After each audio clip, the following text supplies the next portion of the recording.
Here's my review of the Loki Season 2 finale. I liked the show a lot, but I did feel like this finale felt kind of weird because it felt like we were rewatching the same thing.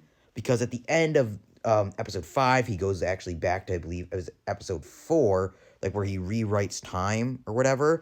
And then a lot of it is just kind of them trying to fix like the temporal aura and like him going through like different scenes in time, which is cool. But it did feel like at certain points we were just kind of watching the same thing over and over. But it was really cool because we're seeing Loki kind of travel to different parts in time. Like, we see Loki travel to episode 1 of season 1, which was just really cool to see. And it's like, just back to what made that first season so good is just Loki and Mobius just talking. And it's just really fun to see.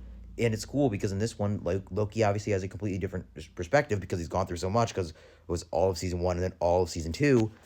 And it just kind of like, you get to just see a lot. And then, like, other parts where they travel to the end of season 1, where Sylvie was about to kill Victor Timely, or not Victor Timely, He Who Remains, and then he's able to, like, pause it, and he wants to stop it, but, like, he can't. And I was kind of confused, though. Like, that's one of the main problems when you have time travel mumbo jumbo. It's just so confusing. But I will say, like, I like how in this episode it is just Loki for the most part. Like, I love the side characters as well, but it does feel like, I mean, they get their time to shine, but it does feel like it is truly Loki, and that's what I just really like. I mean, Tom Hiddleston, just fantastic. And then Loki also has to, like, go in through, like, the temporal aura thing where they saw at the ending of episode 1 to fix it, but, like, it doesn't really work. And that's where, like, I kind of all got confused because of it's so timey-wimey and stuff. But, like, overall, I really enjoyed this episode, and this was kind of towards, this is what I mean, though, is this scene right here was basically being repeated over and over throughout this episode, and it didn't actually feel like that much happened until the end, but a lot did happen in the end.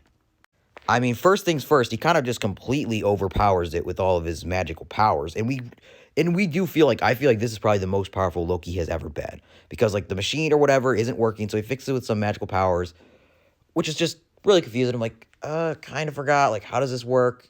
I don't know. But it's really cool, and it kind of leaves just a desolate, like, just time strings, and he just grabs them all and just pulls them all together and just sits on a throne. And he, like, truly is, like, now he's almost like the god of time as well as the god of mischief. And it's really cool because he just has all these different timeline branches, and that's where at least, like, his story kind of ends. And we see kind of loose ends where Monica Rambeau kind of gets sent off to kind of like that little void where they're pruned where we saw it in season 1. And then Mobius is kind of just reflecting on his life a little bit. He sees what his life was, and we don't really know what's going to happen. And then Sylvie, she says that she's going somewhere, and that's the thing. It does feel like a lot is to be determined, like what else is actually going to happen.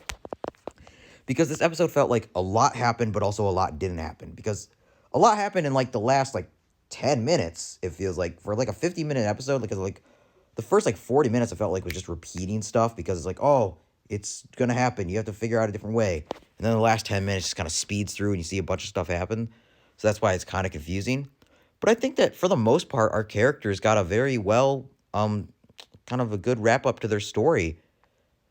And, I mean, like I said, just Tom Hiddleston. I mean, he's been playing this character for, I mean, what is it, 13 years? Is it? Nah, 12 years, I think. I don't know. But, I mean, he's just incredible. I mean, he truly does carry this show. I mean, of course, it's Loki, but it's like the performances are just, he's just so good in it, and you just love this character, and just seeing him become so powerful is just so interesting. Like I said, like, he's sitting on the chair, like the time chair, throughout all these branches, and I really wonder what that's going to mean for the future of the MCU. And I think that the effects were spot on as well. Like I said, I love seeing them go back to episode 1. I thought that was a great standout. And then go back to the season 1 finale. And I mean, overall, I really enjoyed this show as a whole. I really enjoyed. And I liked this finale. Although it wasn't my favorite episode. I would probably say that would be episode 4, either 3 or 4, because I also really liked the one with Brad. That was really cool. Can't remember off the top of my head, but I did like this episode, and I liked this season as a whole. I would say it's better than season 1, which is great, because I also really liked season 1. And overall, I would say that this is a pretty great show, and I'd say it might be, like, my third favorite of the year, but this is a season 2, so I'm not really counting it, but, like, kind of like my third favorite. But overall, I thought it was just really good.